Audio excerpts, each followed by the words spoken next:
MBBS in North America. 32 లక్షలకే MBBS. ప్రపంచవ్యాప్తంగా గుర్తింపున్న degree.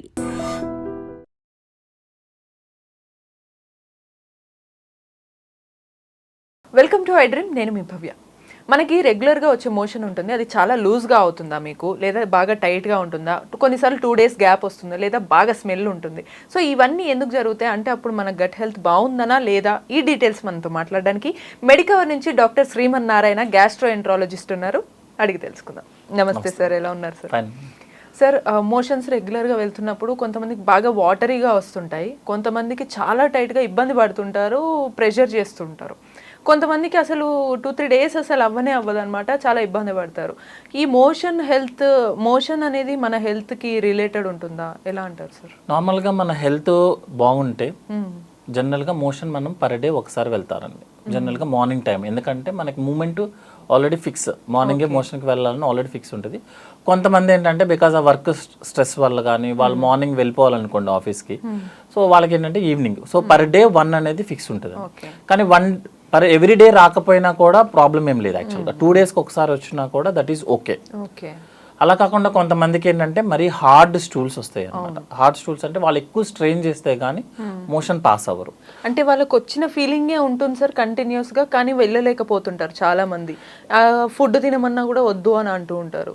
జనరల్గా మనకి మోషన్ పాస్ చేయాలి అంటే మన పేగులు మూవ్ అవ్వాలండి లోపల నుంచి. సపోజ్ పేగులు సరిగ్గా మూవ్ అవ్వలేదు కొన్ని కాజెస్ వల్ల, లైక్ డయాబెటీస్ పేషెంట్స్ కానీ, ఆల్రెడీ మెడిసిన్స్ యూస్ చేస్తున్న వాళ్ళు కానీ, లేకపోతే అతనికి ఏమైనా స్ట్రెస్ ఎక్కువ ఉన్నా కూడా ఏంటంటే పేగు మూమెంటే ఉండదు అనమాట. అప్పుడు ఏంటంటే తను ఎంతసేపు ట్రై చేసినా కూడా మోషన్ రాదు. కొంతమందికి ఏంటంటే లోపల మన ఫైబర్ ఫుడ్ సరిగ్గా తీసుకోలేదండి, వాటర్ సరిగ్గా తీసుకోలేదు, అప్పుడేమవుతుంది మోషన్ హార్డ్గా అయిపోతుంది. సో హార్డ్ స్టూల్ని తను మూవ్ చేయలేకపోతున్నాడు అనమాట. అప్పుడు వాళ్ళు క్లియర్గా చెప్తారు, సార్ లాస్ట్లో ఎక్కడో బ్లాక్ అయినట్టుంది, పంపించలేకపోతున్నాను.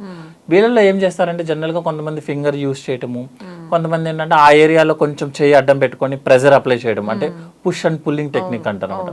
సో వాళ్ళకి ఏంటంటే వీళ్ళకి హార్డ్ స్టూల్స్, వాళ్ళకి జస్ట్ మనం వాటర్ ఇంటేక్ చూసుకోండి, ఫైబర్స్ యూస్ చేయండి, ఫిజికల్ యాక్టివిటీ పెంచుకోండి అంటే సెట్ అయిపోతారు అనమాట. కొంతమంది ఏంటంటే మల్టిపుల్ టైమ్స్ లూజ్ మోషన్స్కి వెళ్తారనమాట.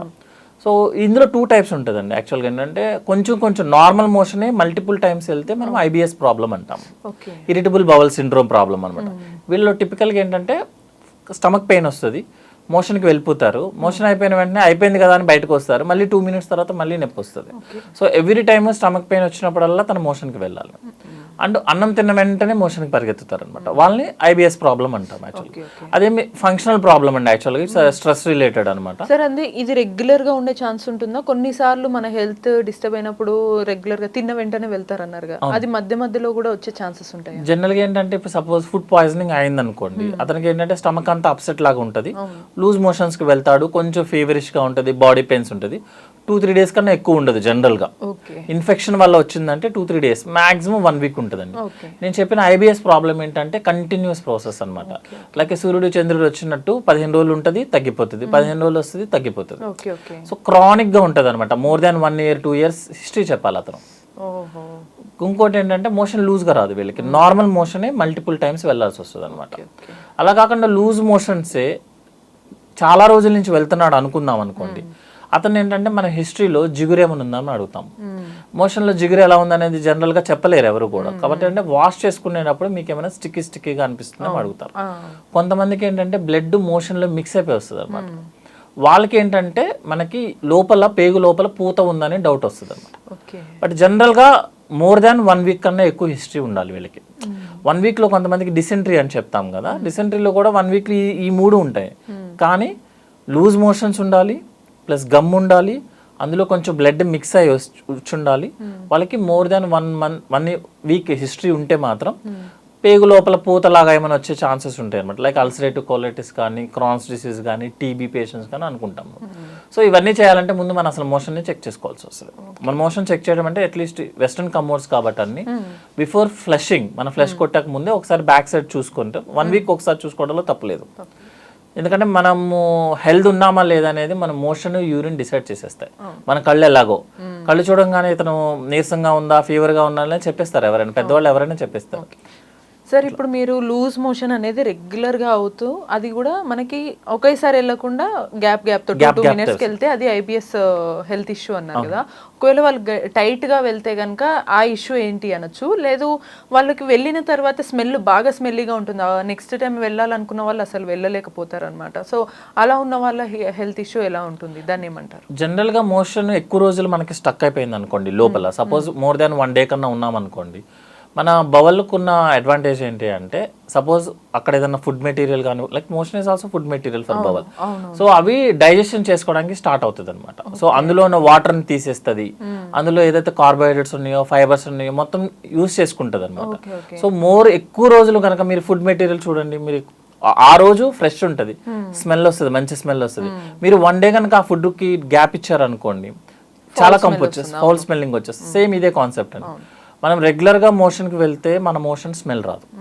అలా కాకుండా మనం రెగ్యులర్గా వెళ్లకుండా 1 day 2 day గ్యాప్స్ ఇచ్చారనుకోండి, మన మోషనే లోపల బ్యాక్టీరియల్ ఫర్మెంటేషన్ అయిపోయి ఎక్కువ స్మెల్ వచ్చేస్తుంది అనమాట. అంటే అర్థం అతనికి కాన్స్టిపేషన్ ఎక్కువ రోజుల నుంచి ఉన్నట్టు లెక్క. సో అదే. ఇంకోటి ఏంటంటే ఓల్డ్ పీపుల్ కనుక ఇలాగే కాన్స్టిపేషన్కి రిపీటెడ్గా అవుతున్నారు అనుకోండి, అర్థం ఏంటంటే ఓల్డ్ పీపుల్ జనరల్గా మనం క్యాన్సర్స్ ఏదైనా ఐడెంటిఫై చేస్తాం. బట్ జనరల్గా అండి ఒక పేషెంట్ కనుక కంప్లైంట్తో వచ్చాడు, పెయిన్తోనో లూజ్ మోషన్తోనో బ్లీడింగ్తో వచ్చారనుకో, 95% క్యాన్సర్స్ కాదు. పేషెంట్ కంప్లైంట్తో వస్తే జనరల్గా క్యాన్సర్స్ ఉండవు. అలా కాకుండా పేషెంట్ ని డాక్టర్ ఐడెంటిఫై చేస్తే కొన్ని క్యాన్సర్స్ ఉంటాయి అన్నమాట. ఎందుకంటే మనం నెట్ లో ఫస్ట్ కొట్టంగానే blood in the motion you have a cancer అని వస్తుంది, క్యాచీ వర్డ్ కాబట్టి. బట్ జనరల్ గా ఒక పేషెంట్ కంప్లైంట్ తో వస్తే 95% క్యాన్సర్స్ అవ్వవు. వాళ్ళు వచ్చిందేమో అని కంగారుతో నెగ్లెక్ట్ చేస్తారు. అది నార్మల్ కండిషన్ కూడా చాలా అబ్నార్మల్ కింద మారిపోతుంది. సో ఫైనల్గా సార్, ఇప్పుడు ఈ మోషన్స్ అనేవి మీరు అందాక అన్నట్టు హెవీగా అయినా కష్టమే, టైట్గా అయినా కష్టమే. సో రెగ్యులర్గా మినిమం డైలీ వన్స్ ఆర్ 2 daysకి ఒకసారి అవ్వాలన్నా వాళ్ళు ఏం ప్రాక్టీస్ చేయాలంటారు? అటు ఫుడ్లో కానీ డైలీ యాక్టివిటీ ఎక్కువగా ఫైబర్ డైట్ ఎక్కువ తీసుకోవాలండి. ఫైబర్ డైట్ ఎక్కువ తీసుకోవాలంటే it should be 60% carbohydrates with fibres అనమాట. సో రోజు అట్లీస్ట్ ఒక ఆకుకూర ఉండేలాగా, రోజు కొంచెం క్యారెట్ కీరా, మళ్ళీ దాన్ని ఏమి సెపరేట్ గా పైన మన దగ్గర ఏమి ప్రాబ్లం అయితే క్యారెట్ కీరా తినమంటే దాన్ని జ్యూస్ చేసి తీస్తారు అన్నమాట. ఆ పల్ప్ను పక్కన పడేస్తారు. యాక్చువల్ గా ఆ పల్పే ఫైబర్. మనం క్యారెట్ ని క్యారెట్ లాగా తినాలి, కీరాని కీరా లాగే. పైన ఫైబర్ తీసేస్తే యూజ్ ఏమి ఉండదండి, సేమ్ మళ్ళీ వాటర్ వస్తుంది అనమాట.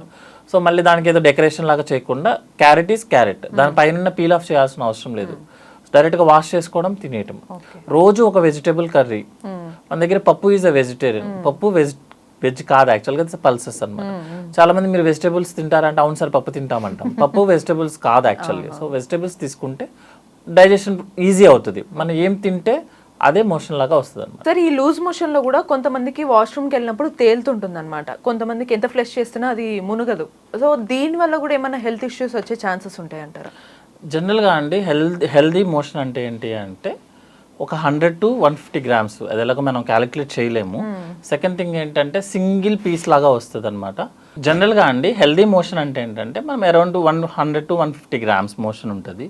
లైక్ ఎల్లో కలర్ వస్తుంది అనమాట జనరల్గా, ఇన్ జనరల్గా లైట్ ఎల్లో కలర్గా వస్తుంది. తర్వాత థర్డ్ ఏంటి అంటే నార్మల్గా వాటర్ కమ్మోడ్లో, వాష్రూమ్ కమ్మోడ్లో మునుగుతుంది యాక్చువల్లీ. ఎందుకు మునగకపోతే ఏంటి అర్థం ఏంటంటే more fat, undigested fat material మనకు మోషన్లో ఎక్కువ ఉన్నట్టు లెక్క. మీకు ఆయిల్ తెలుసు కదా, మోషన్ లో ఫ్లోట్ అవుతుంది, ఆయిల్ వాటర్ లో ఫ్లోట్ అవుతుంది. సో అర్థం దట్ ఇస్ సేమ్ మీనింగ్ అండి. మన మోషన్ లో కనుక ఆయిల్ ఎక్కువ ఉంటే మనకి ఫ్లోట్ అవుతుంది. ఆయిల్ ఎక్కడి నుంచి వస్తుంది? ఐదర్ మనం ఎక్కువ తీసుకోవడం వల్ల అవ్వచ్చు, లేకపోతే ఏంటంటే మనకి ఆయిల్ డైజెషన్ అవ్వకపోయినా అవ్వచ్చు. సో ఆయిల్ ఎక్కువ తీసుకుంటే that is already spicy food కానీ మనం బయట ఎక్కువ ఫుడ్ తింటాం. కొంతమంది ఈ మధ్య డైరెక్ట్గా కోకోనట్ వాటర్, కోకోనట్ ఆయిల్ రెండు తాగేస్తున్నారు లోపలికి. సో ఆయిల్ ఎక్కువ తీసుకున్నా, మనం జనరల్గా తీసుకోవాల్సిన ఆయిల్ కన్నా ఎక్కువ తీసుకున్నా మన మోషన్ ఫ్లోట్ అవుతుంది. కొంతమందికి ఏంటంటే మన ఫ్యాట్ ఏదైతే మనం తీసుకున్నామో అది డైజెషన్ అవ్వదు అనమాట. కొన్ని కండిషన్స్ ఉంటాయి, అంటే లైక్ చాలా ఎసిడిటీ ప్రాబ్లం ఎక్కువ ఉన్న వాళ్ళకి కూడా. సెకండ్ థింగ్ ఏంటంటే స్మాల్ బౌల్లో డిసీజెస్ ఉంటాయి, like coeliac disease, ulcerative colitis disease, Crohn's diseases ఉన్నప్పుడు ఏంటంటే వాళ్ళకి డైజెషన్ అవ్వదు, ఫ్యాట్ డైజెషన్ పెక్యులర్. అంటే ఈ రకంగా ఒకవేళ మోషన్ వెళ్ళినప్పుడు ఫ్లోట్ అయ్యే వాళ్ళు ఉంటే వెంటనే డాక్టర్ కన్సల్ట్ మోషన్ కంపల్సరీగా అండి. ఎందుకంటే వేరే ఏ ప్రాబ్లం అయినా పెద్ద డిసీజెస్ ఏముండవు కానీ మోషన్ కనుక ఫ్లోట్ అయింది అంటే అర్థం ఏంటంటే బిగ్ ఇష్యూస్ అదే అనమాట. అంటే బ్యాక్గ్రౌండ్ లో ఇష్యూస్ ఉన్నాయని, అలాగని ప్రతి దానికి పెద్ద పెద్ద ప్రాబ్లమ్స్ అని కాదు, జస్ట్ అలర్ట్ చేయడానికి అంతే అనమాట. సపోజ్ మనకి ప్యాంక్రియాటైటిస్ వచ్చిందండి, ప్యాంక్రియాటిక్ డ్యామేజ్ అయిపోయింది, 80% ప్యాంక్రియాటిక్ టిష్యూ డ్యామేజ్ అయిపోయింది, అప్పుడు మనకు ఆయిల్ డైజెస్ట్ అవ్వదు. వాళ్ళకి కొంతమందికి అయితే మీకు డైరెక్ట్ గా ఆయిల్ బయటకు వచ్చేస్తుంది మోషన్ లో నుంచి. సో వాళ్ళకి అర్థం ఏంటి, వెనక ప్యాంక్రియాటిక్ ప్రాబ్లం ఉన్నట్టు లెక్క, అంటే complete digest. Suppose liver failure patients ఉన్నారు అనుకోండి, వాళ్ళకు కూడా మనకి ఆయిల్ డైజెస్ట్ అవ్వదు. ఓకే, నెక్స్ట్ కోలాన్ ఏదైనా ప్రాబ్లం ఉంది, అల్సరేటివ్ కోలైటిస్ వచ్చింది, క్రాన్స్ డిసీజ్ వచ్చింది, లోపల కోలాన్ లో కూడా ఫ్యాట్ డైజెస్ట్ అవ్వట్లేదు, వాళ్ళకి ఆటోమేటిక్ గా ఆయిల్ బయటకు వచ్చేస్తుంది.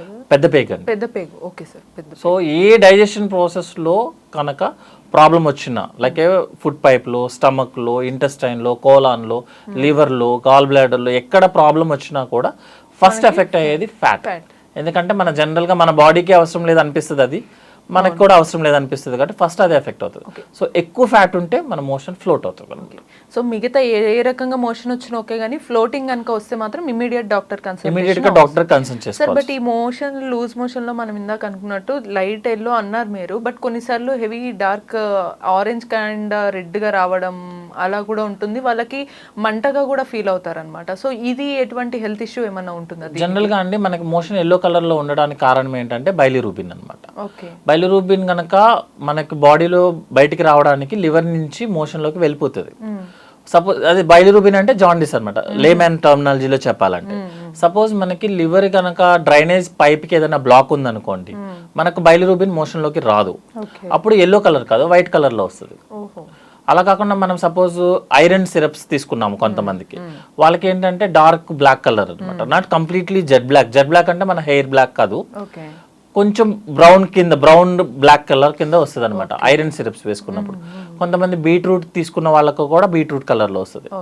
జనరల్ గా మన దగ్గర ప్రాబ్లం ఏంటి అంటే, నిన్న అది బీట్రూట్ తిన్నానండి అందువల్ల ఈ రోజు రెడ్ వచ్చిందని చెప్తారు. యాక్చువల్ గా బీట్రూట్ కలర్ ఎలా అయితే ఉందో దానికన్నా కొంచెం లైట్ కలర్ లో మోషన్ వస్తుంది కొంతమందికి. సో మనం అబ్జర్వ్ చేయాల్సింది ఏంటంటే, వైట్ కలర్ అయితే అదే పేషెంట్ కనుక జాండిస్ ఉంటే ఒక ప్రాబ్లం ఉన్నట్టు లెక్క. అట్లా కాకుండా మరీ కంప్లీట్ గా డార్క్ ఎల్లో కలర్ వచ్చింది అనుకోండి, అది ప్యాంక్రియాటిక్ ఇష్యూస్ ఉన్నట్టు లెక్క అనమాట. ఓకేనా, అంటే ఇవి జస్ట్ మనం సజెస్ట్ చేస్తాయి అనమాట, అంతే తప్పించి ఇవే కారణం అని కాదు. చాలా కేర్ఫుల్ గా ఉండడానికి ఒక మార్గం జస్ట్ మనం చూసుకోవడానికి అనమాట. ఇంకొక సెకండ్ థింగ్ ఏంటంటే, బ్లాక్ కలర్ లో వస్తుంది, కంప్లీట్ గా బ్లాక్ అనమాట, మన హెయిర్ కలర్ బ్లాక్ లో వస్తుంది అనమాట. దాన్ని మెలినా అంటాం టెక్నికల్ టర్మినాలజీలో. దాని అర్థం ఏంటంటే, లోపల మన పేగుల్లో ఎక్కడో బ్లీడ్ అవుతుంది, ఆ బ్లీడ్ అయిపోయిన రెడ్ కలర్ బ్లాక్ కలర్ కింద కన్వర్ట్ అవుతుంది అనమాట. అందుకే ఎవ్రీ టైము ఓల్డ్ పీపుల్ అయితే ఎవ్రీడే చెక్ చేసుకోండి అని చెప్తాము. యంగ్ పీపుల్ అయితే అట్లీస్ట్ 1 week లో ఒకసారి అయినా సరే, మన మోషనే కాబట్టి జస్ట్ ఒకసారి కమోడ్ లో చెక్ చేసుకొని ఫ్లష్ చేసేయమని చెప్తాం. సో బ్లాక్ కలర్ వస్తే వెరీ డేంజర్ యాక్చువల్గా, వైట్ కలర్ వచ్చినా danger, light yellow is always the safest అన్నమాట. కొంతమందికి జనరల్ గా అన్డైజెస్టెడ్ ఫుడ్ పార్టికల్స్ వస్తాయండి, సీడ్స్ వస్తాయి, that is okay for them. అలా కంటిన్యూస్ అవుతుందంటే అర్థం ఏంటంటే, మన బాడీ లోపల మ్యూకోజా అని ఉంటుంది కదా, మన లోపల లేరు, అవి వాటికి ఏదో ప్రాబ్లం ఉన్నట్టు లెక్క, అంతేగాని రూల్ ఏం లేదు యాక్చువల్గా. కొంతమంది పల్సెస్ తింటారు, కొన్నిసార్లు మింగేస్తాము నమ్మలకుండా, స్వాలింగ్ డైరెక్ట్గా చేసినప్పుడు అవి వచ్చేస్తాయి డైరెక్ట్గా. జనరల్గా ఏంటంటే షెల్స్ అనేవి డైజెస్ట్ అవ్వవు, అవి వచ్చేస్తాయి అనమాట. సార్ మరి ఇందాక మనం లూజ్గా వెళ్తున్నప్పుడు, మామూలుగా టైట్గా వెళ్తున్నప్పుడు అంటే వాళ్ళు ప్రెషర్ అప్లై చేస్తారు కాబట్టి పెయిన్ అవ్వడంలో, మంట అవ్వడంలో ఒక అర్థం ఉంటుంది. బట్ లూజ్ మోషన్ అయినప్పుడు కూడా కొన్నిసార్లు మంట ఫీల్ అవుతారు చాలా మంది, ఇబ్బందిగా వచ్చి కూర్చుంటూ ఉంటారు అనమాట. సో అప్సెట్ ఉంది స్టమక్ అంటారు, దీనికి రీజన్ ఏమంటారు? జనరల్గా అండి, నార్మల్ మోషన్ పాస్ చేస్తే మనం తక్కువ ప్రెషర్ అప్లై చేసిన మోషన్ అయిపోతుంది. లూజ్ మోషన్స్, సాఫ్ట్ మోషన్స్కి మనం ఎక్కువ ప్రెషర్ అప్లై చేయాల్సి వస్తుంది. ఇంకొకటి, మీరు నార్మల్ గా టర్మినాలజీ చూస్తే, మనం వాటర్ లో మన కాలు ఎక్కువసేపు పెట్టామనుకోండి, ఇటు లైక్ కలర్ చేంజ్ అయిపోయి కొంచెం ర్యాషెస్ లాగా వచ్చేస్తుంది అనమాట. సేమ్ కాన్సెప్ట్ అండి. ఇప్పుడు మీరు 3-4 times మోషన్ అక్కడ నుంచి పాస్ అవుతుంది, మనం ఒకటి వాటర్ పైనుంచి ఫ్లష్ అవుతుంది, కింది నుంచి మనం వాష్ చేసుకోవడానికి మనం ఫ్లష్ చేస్తాము. అంటే లైక్ వాటర్ వాష్ ఎక్కువ అవుతుంది, లైక్ మన కాళ్ళు వాటర్ లో పెడితే ఎలా అయితే ప్రాబ్లం అవుతుందో అలా దాని వల్ల పెయిన్ వస్తుంది అనమాట. కరెక్ట్ గా చెప్పాలంటే చిన్నపిల్లలకి డైపర్ ర్యాష్ వస్తుంది కదండి, సేమ్ అదే కాన్సెప్ట్. డైపర్ ర్యాష్ ఎందుకు వస్తుంది? కంటిన్యూస్ గా వాళ్ళకి అది వేసుకొని ఉంటారు, తడవటం. సేమ్ ఇదే కాన్సెప్ట్ లూజ్ మోషన్స్ లో వాళ్ళకి కూడా ర్యాష్ వస్తుంది. ట్రీట్మెంట్ కూడా అదే యాక్చువల్ గా. Diaper rash rash cream apply చేయమని చెప్తాము. అంటే ఎనీ టైం డ్రైగా పెట్టుకోండి, వాష్ చేసుకోవద్దు, టిష్యూ పేపర్ తో క్లీన్ చేసుకోమని చెప్తాము. చూసారు కదా, మన గట్ హెల్త్ బాగుంటే మోషన్ అనేది కూడా నీట్గా ఉంటుంది. సో నెక్స్ట్ ఇటువంటి మరిన్ని ఇన్ఫర్మేటివ్ టిప్స్ కోసం కీప్ వాచింగ్ ఐ డ్రీమ్.